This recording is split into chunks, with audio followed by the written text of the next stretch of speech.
My name is Chris Hughes, and today I'm joined by John Hammond. John, thanks for being here. Hey there, Chris. Thanks so much for letting me be here with you. Excited to chat. Yeah, I was telling you off air behind this, backstage, I guess I'd call it, a moment ago. Like I've been in cyber, a long time, and I've seen your content for many years now. And like, there's a lot of content creators and things like that now, but you've been doing this a very long time. But for folks that don't know you and haven't come across your content somehow, can you tell us a little bit about John Hammond and how you got to where you are in your career right now? Oh, absolutely. And thank you so much for asking. Hey, goodness, I don't want to go through I don't know, can of worms that is the bio or the obligatory credibility and all. But no, for my day job, I'm working at Huntress. Really enjoying there with a kind of a principal security researcher role. So get to be really in the front lines, hey, on the keyboard, fighting hackers, digging into malware. That's a lot of fun.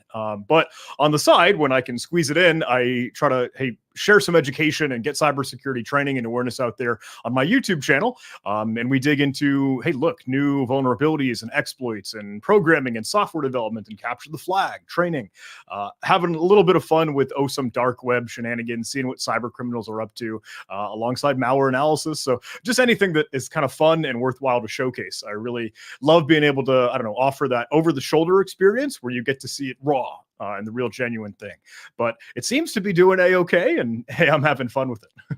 Yeah, I think like I said, you've been at this a long time. You have a massive amount of following. Last I looked, it was like, 1.2 million people on YouTube. You have like, several hundred thousands of folks on LinkedIn, which is an absurd number for that platform, by the way, for anyone who doesn't know that.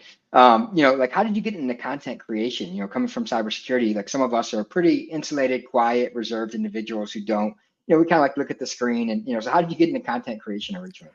Oh, thank you. Well, to be honest, I feel like the way that I had learned, the way that I tried to get smart on all this and really cut my teeth on it was trying to find resources that are available online. Just, hey, stuff that's free, stuff that's accessible. And I found a whole lot of YouTube videos that were just tutorials. I'm like, hey, here's how to write some code in Python, one of the programming languages. Or, oh, here's how you can work around in Windows PowerShell.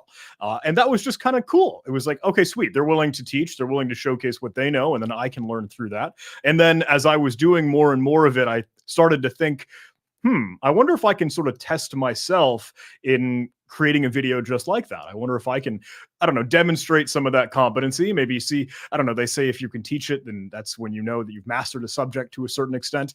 So I thought, well, I'll record a video and maybe put some out on how to do Python programming. And it was small. It was, hey, maybe the baby basics and fundamentals for a bit, but I feel like I started to stockpile those and it grows. It just naturally, hey, comes to life in a really cool way. But honestly, I think it's great for even your own personal development. Again, testing your own skills, putting it out there. And there's a really sweet feedback loop if you're willing to put yourself out there, because you will get folks that might comment and say, hey, you could have done this in a better way, or you could have done this a little bit faster, or hey, have you heard of this tool or this technique? So there's like a sweet feedback loop of you growing and learning along with everyone else alongside you tuning in. So it's really fulfilling to, I don't know, see it blossom and grow. Yeah, I think that really resonates with me. I do a modest amount of content creation in comparison to you, but I do a lot of writing and stuff, for example, and obviously some live content, video content like this. And for me, like the more I've kind of written and shared in blogs and articles and now books and things like that, like I have people in the community who come and share things with me and I'm learning from them. And it's, like you said, it's kind of that network effect that takes place. And there's always some people who are not afraid to give you some criticism and feedback, and that can be valuable too. I'm curious, like when you went through this process, like, how did you kind of resonate, or how did you determine what resonated with the audience, what didn't resonate, that kind of stuff, and what made you settle on, say, video rather than writing, or rather than, and things like that? How did you go down that path? Oh, so super cool question, because I feel like it has really sort of followed me and my own growth. I don't know, you could see sort of chapters or certain sagas, just at least without strict rigid lines or borders on some of the content that I've shared, because in the very, very early days, if you look back a decade or so, that's when you see some of those programming tutorials. Hey, here's how to write the code. Here's how to dig into the language, and get a little bit sharper with some scripting or some programming. And that was really just dipping our toes in the water, because then I was introduced to a lot of capture the flag competitions. And that's like cybersecurity as a sport, as a gamified activity to a certain extent, where you get a couple challenges tasked to you and hey, you solve and go do these things and climb up a leaderboard in a sort of game. But it introduces you to so many more vulnerabilities and so many more exploits and attack chains. And that was a lot of fun because, hey, I don't know, it had a lure and an attraction to it. Like, oh, I want to learn how to solve more. I want to be able to do more and broaden my skill set. Um, and then, hey, cut my teeth on that, got sharp the best I could. And finally moving into industry, it's like, well, let's try to tackle some real cybersecurity threats. What is going on out in the wild? What are current zero-day exploits or new end-day things to chase? What are actual threat actors doing? Oh, those adversaries or cyber criminals, new ransomware techniques, things, et cetera, et cetera. So I honestly think it's just really been my own trajectory and could kind of share that with others to see, hey, what are we digging into and what's all the great learning that can come from it. Yeah, I was going to ask as well, like, as you have been going down this path, you mentioned like videos are over a decade old. Like you've been doing this a long time, and like you were one of the early folks I think I've run into on platforms like, say on YouTube that were really providing really incredible, depth and quality of content around cybersecurity. But now we've seen a lot of people, there's podcasts, there's blogs, Substacks, YouTube, all these things.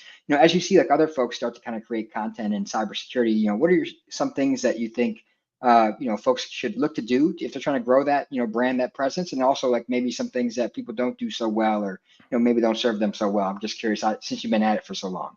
Well, hey, thank you so much. And I see in the chat, I know Zanette and other folks, hey, singing your praises just as well, Chris. You're doing incredible stuff here, getting the podcast up and growing and doing your thing.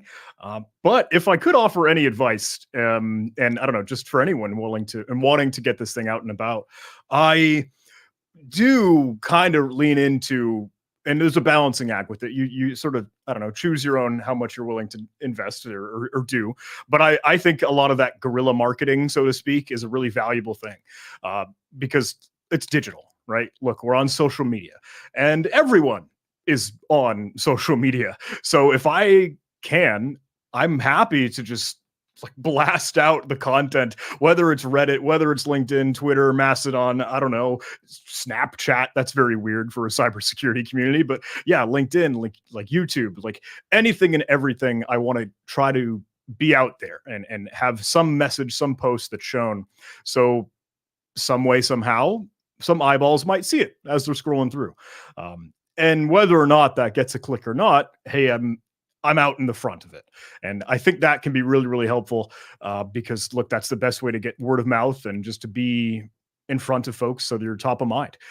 There's a balancing act with that because you don't want to look too much like a dork and you don't want to be too cringy. But I think it is really good if you can play the game to a certain extent. Yeah, I think you're spot on. It's just navigating that and seeing what works across different platforms, different audiences, and just kind of keep iterating on it, right? It's kind of like actual software development, basically. Oh, yeah. So I was going to ask, as we come to the end of the kind of content stuff, I want to pick your brain on here. Like, you produce a lot of technical content, like very technical content in some cases. You talked about, you kind of show a live screen, that's 20, 30, 40 minutes of deep dive technical content. Have you found that obviously it resonates with the audience well, but have you had to tailor that at all for folks who are maybe new to the career field or more on the business side? Or, it seems like, you built this massive following of people who are following this deeply technical content, but, everyone in this field isn't super technical, or they only maybe understand like high level concept or something like that. So I'm just curious how that's been too. Absolutely. And I love that one. There's a lot to think on because you're right. I try my darndest to have some presentation or like a demo and showcase that has a lot of substance to it or some meat, something cool, something on the keyboard to really show how it's done to the best that I can. And that might get into some more complicated or not as beginner level stuff. Like, okay, cool. Can we try to do some kernel driver shenanigans? I don't know, exploit some IO controls and see what can we do? Is that going to cause a blue screen of death? And yeah, that could be leaked in some sense. But I hope that we can sort of balance that a little bit of, hey, have some introductory, very beginner friendly content to dip their toes in the water and still showcase and bring to light. Look, this is all the cool voodoo and witchcraft and dark arts. If you fall down this cliff, there's so much more to it. And I think I hope that's kind of a cool, fun, attractive thing. I hope that's a staple of kind of me and what I can bring to the table is like, let me show you it for real, what it looks like. And I try to be upfront and say, look, I don't know all the answers. people tend to say, hey, introduce John Hammond, cybersecurity expert, researcher over blah, blah, blah. Like, I don't want to call myself an expert. Like, we're all here to learn. We're all getting better together. And this field is just way too big. The industry, cybersecurity is so large. I don't think you can be an expert. I don't know. I don't know if that's too cheesy, but No, I really hope. I think it's a good way to answer it. And like, it's a pretty humble answer in the sense that, like, I agree with you. The career field's so vast. Like, you could be a forensics expert, a CISO, you could be doing compliance. Like, there's so many sub niches to this career field. Like, no one knows all the things. But I think it's like that lifelong pursuit of learning that you're talking about is what's going to really, kind of separate you in a lot of cases. So pivoting, from that to talk about all the things is like some of the trends that we do see underway. I'm curious your perspective, both in the technical and non-technical, kind of broader, systemic industry type stuff. When we look at things like the SEC ruling around cybersecurity disclosures and like, the timelines and 8Ks and 10Ks and like, what are your thoughts around, that change for publicly traded companies when we look at this stuff, given you're down in the weeds of the exploits and, doing this some of these things and showing how it can be done and so on. Yeah. And if you're willing, hey, please, hey, spot check me in case I get anything, maybe any of the facts wrong, but keep me honest. So I believe, just to get everyone up on the same page and context, SEC, Security Exchange Commissions, had made a new ruling around December timeline, December 18th, I think, that says, look, organizations, companies, and businesses that are affected by a cyber attack, however one might capture that. If there's an incident, if there's a big bad B word breach or intrusion, then they'll need to report that and get that awareness out to SEC within 4 days. Am I right on the money so far? Yeah, you are. Yeah, cool, keep going. You're good.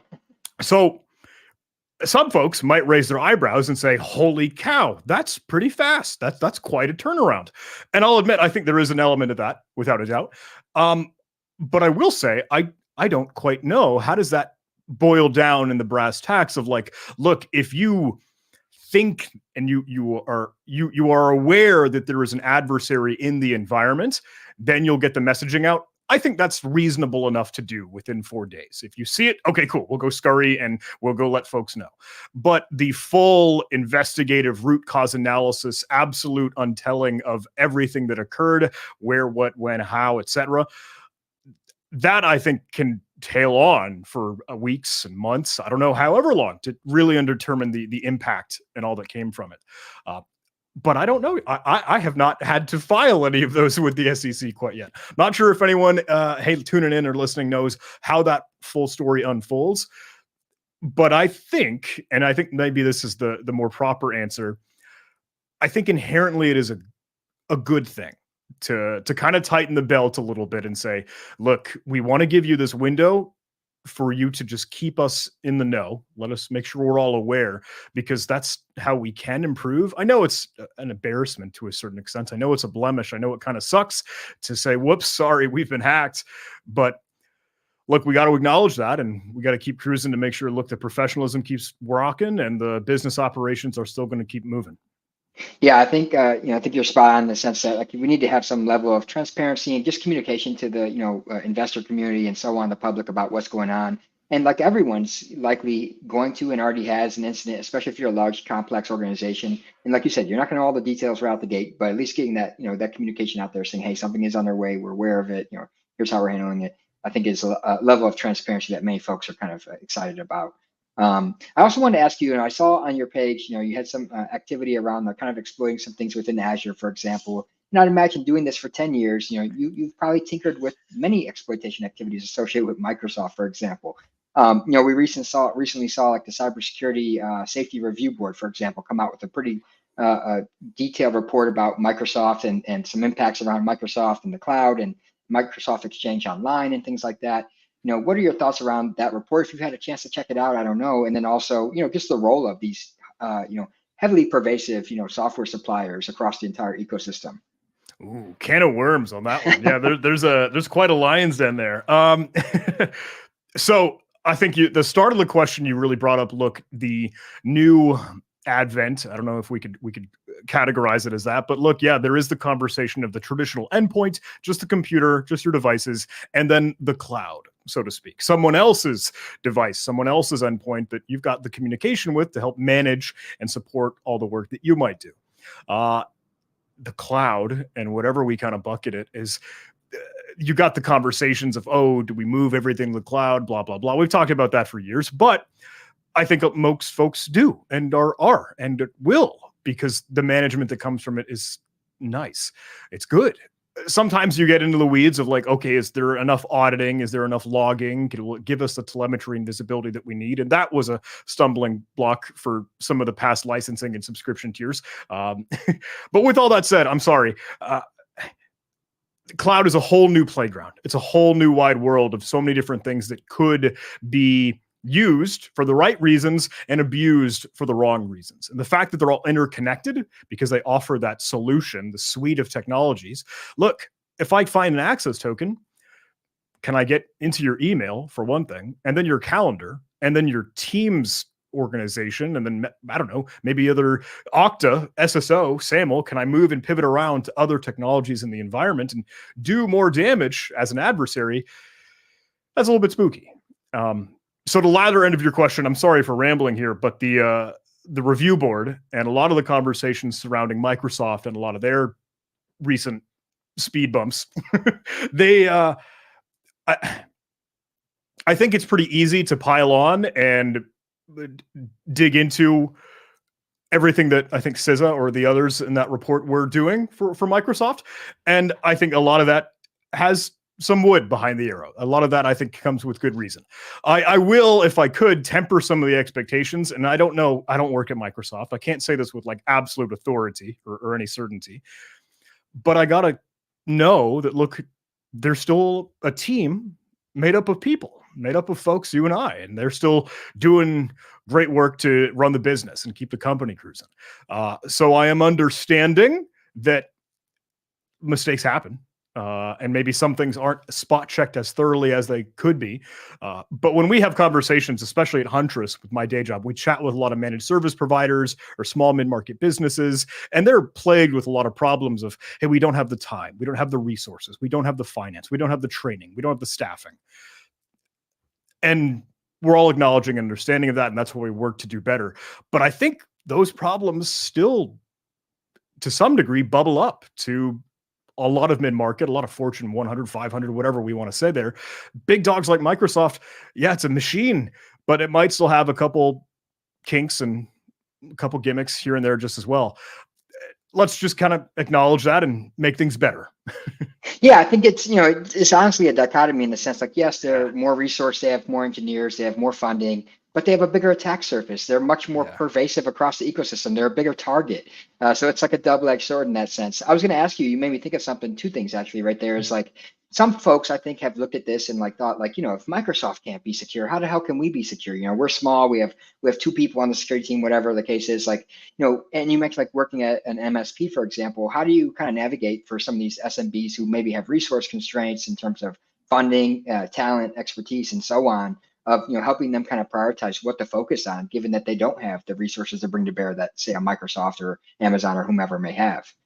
Two tidbits there, and one maybe grim, forgive me. I don't know, maybe I don't want to say glass half empty in this case, but I acknowledge that, no one is immune, right? Whether you're, hey, big, giant conglomerate corporation, it can happen to anyone. I'm going to get hacked someday, some way, somehow. It's just going to happen. It could very well happen to any of us. So it's not to say, oh, if they're going to get hit with this stuff, how come I not going to? And it's like, you very well could. And that's just something that we got to be cognizant of. And that's why we got to try. Keep boarding up the windows and locking doors the best we can. So on that, as the real meat of your question there was, what can we do? How do we do it? I always feel awful kind of sharing and answering the question like that because it's such a boring and bland answer. But the first thing, like absolutely paramount, are those bare bone basics. And I know it's so silly because you hear a lot of folks screaming and shouting about, oh, don't plug in USB drives, use long, complex passwords, don't click on emails, multi-factor authentication everywhere. The reason we keep saying that is because it's the right answer. So if you can get those in place, that is the first step. Do the fundamentals, do what's necessary. And then, you can get a little bit more of the suite sexy stuff. If you can do a lot of that threat hunting, if you can put a security operations center in place to have folks hunting and digging into things and doing a lot of the research and analysis, that helps arm you. If folks are willing to do maybe some cyber deception, hey, can we put some hooks and traps and little canaries in certain places that we could have a high fidelity indicator there is evil here, we see an actor in the environment. Those things, when you've got logging, you've got a SIEM, you've got stuff that can bolster your security posture, that's good stuff. Keep doing that, keep pouring into it, but you've got to start with the baby steps. Yeah, I think that's why we've seen, like, the SANS or CIS critical security controls, like the foundational fundamental things have been the fundamental things for a long time and for a good reason, right? They mitigate a lot of the activity that we see, at least at a basic level.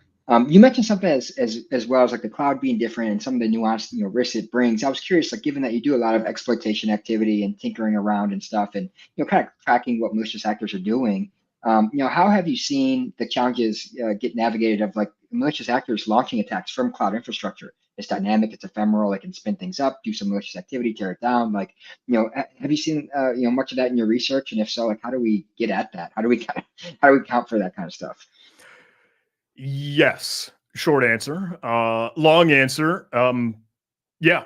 ngrok, I don't know, local dev tunnels, things to have an ephemeral rotating IP address or some proxies, or kind of funnel through Tor, the onion router. There are a lot of bells and whistles, things, techniques, tricks that adversaries can use to kind of cover their fingerprints or cover their tracks and at least be everywhere and look like, oh, hey, we're coming from this direction or this or the other, et cetera, et cetera.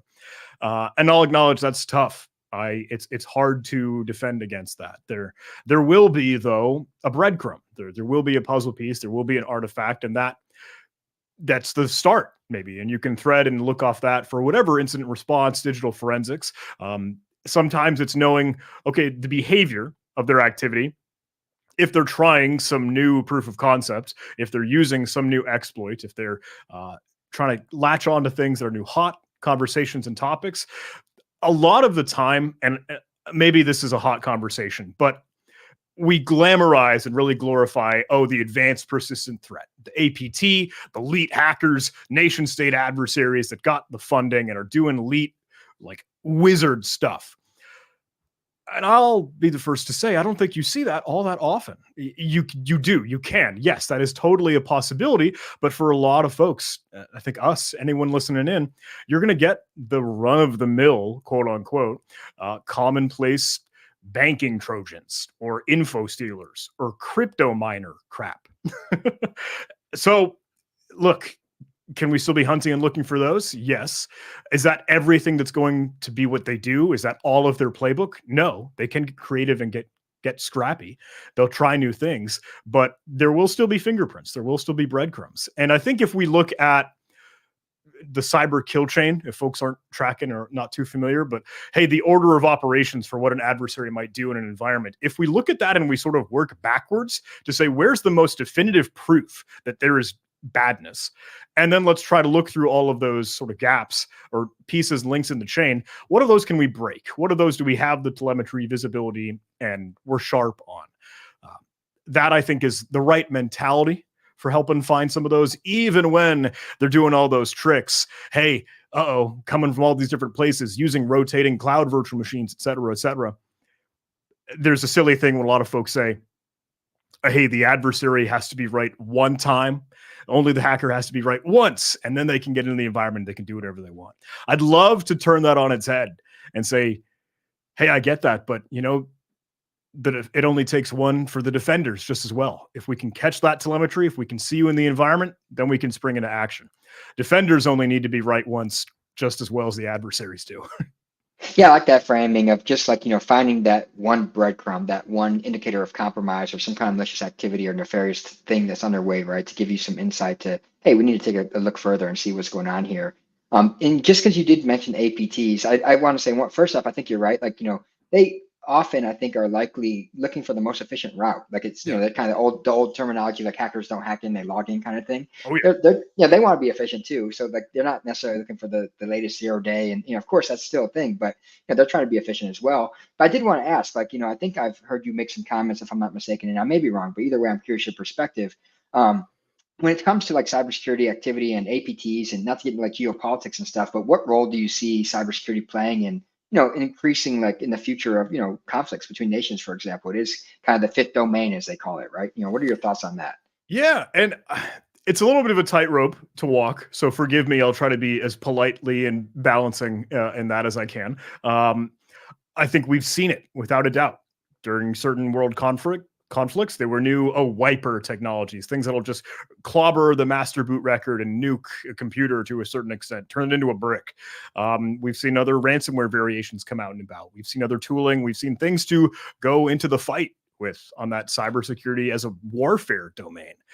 It's crazy. It's wild to me. It's something that's a little bit spooky and scary, especially if you need to, I don't know, pour in the AI conversation as well with deep fakes and a lot of those scams, et cetera. But there was a time, and I don't know if I'm going too far down the rabbit hole, but there was a moment during some of those more prolific world conflicts recently where I got to see a lot of the chatter on Reddit. And Reddit, you get a wide variety of people and their opinions, right? And I think there are some that might not be as in cybersecurity as some of us kind of might, I don't know, come to the conclusion that, hey, what we're doing day in and day out. And they are kind of jumping with a little hoorah, getting into the action and say, like, bring it on, country XYZ, national power ABC 123. Hey, come hit us hard. Let's go for that cyber war. And I'm thinking, what are you saying? What are you doing? Because they say, yeah, we could totally withstand an attack on our power grid. Our industrial control systems, they're strong as heck. I was like, are you sure you want that? Like, I don't know all the ins and outs. I can't say, all the lights are going to turn off too, but it's not an unrealistic possibility. I don't know if I really answered your question there, but I think that is something that we don't want to touch the hot stove on for the world. So we got to tread carefully on that, without a doubt. Yeah, no, I'm in complete agreement there. I think we've, and there's a lot of research and reporting and expertise out there around industrial control systems and critical infrastructure where folks are saying, hey, look, these things are incredibly fragile and volatile, and we should not be like, poking the bear with these, and we need to be prepared to kind of for an incident or a scenario to impact civilization and society, basically, because everything relies on software at this point. Yeah, I wanted to ask you a couple kind of final closing questions. Is like, you mentioned AI, so I got to ask that. Like, what are your thoughts around the hype around AI, and like not just the fear around like the hacking and using it for malicious purposes, but maybe the promise, not just the peril of AI, but like where do you see it maybe being used for valuable activities to help bolster defenses as well? Yeah, there's a lot to run with on that conversation. I think you go down two different paths, right? Offensive, hey, how does this help attackers? And defensive, hey, how does this help us? Trying to protect, trying to lock things down. On the offensive side, let me caveat kind of in both directions. Speaking just as John, I have not drank the Kool-Aid quite yet. I am not sold 1,000%. Hey, this is the silver bullet. This is going to solve all the problems. This is going to take away our jobs and replace humanity with robots. I don't know yet. Maybe eventually. I don't have the crystal ball, but I'm not quite sold yet. On the offensive point of view, for adversaries, threat actors, and hackers, yes, it can help. It can supplement. It can churn out phishing emails or deceptive social engineering lures. I don't know. Can we get the deep fake video? I've got thousands of videos of myself out there. Hey, there's plenty of footage to source from. Faking some of the voices for a voicemail scam or some fake video material. Those can really sell the lie and the charade that would work. When it gets to like, oh, can you uncover new 0-day exploits, find something that no one else has ever seen before? Well, no, it's programmed input and decision making that has to come from something, and we have to be the people to provide that something. So unless we sort of help it along, unless we say, hey, here's a disassembly, hey, here's some functions that I'm curious about, and we feed it to work alongside us, if we're doing that analysis and reverse engineering ourselves, well, then you're still doing it yourself. You still have the human in the loop. Um, Sorry, rambling. But on the defensive side of the house, I do see, hey, a heck of a lot of cool innovation and great benefits from that just as well, because it's going to be super duper good at looking at a wide, giant amount of data and then trying to do some of that pattern matching and recognition to see, hey, what's normal? What's the baseline? What's the benchmark for what your network looks like? What the infrastructure, what devices, what communications and traffic happens all the time? And then more easily tune out, hey, what are those anomalies? What's the weird stuff? What just looks out of place and is worth digging into and investigating, and maybe help streamline some of that triage process just as well. That'll be really cool when it comes to life. And I think we're seeing bits and pieces of it, but I think that's worth, yeah, drilling down more into and trying to see how else we can innovate for a lot of those good reasons. Yeah, I'm with you there. I think we're at the beginning of a bit of a hype cycle when you look at like the venture community, the investments, the number of startups in this space and things like that. But as you point out, like looking for those breadcrumbs, like you talked about earlier, we know the kind of ever-present, workforce challenges, especially among like smaller companies and so on. Maybe there's some promise there of kind of automating, alleviating some of those struggles historically we've seen. One thing I wanted to ask you too, as we round this out, is like you do a lot of obviously, development and things like that. You do a lot of tinkering around exploitation. We've seen a lot of activity around software supply chain security, especially like around the open source software ecosystem, for example. Oh yeah. That's where I've spent a lot of time lately, on my end is focusing on that. And like, what are your thoughts around, like, it seems like we've been using open source software for a long time. It's obviously grown and grown more popularity, but it seems like from our perspective, we're just now thinking, oh wait, we should be concerned about like what these things are and where we get them and who contributes to them, and it's like, how the hell did we overlook this for so long? And it seems like malicious actors are kind of capitalizing on the fact that we haven't paid enough attention to that.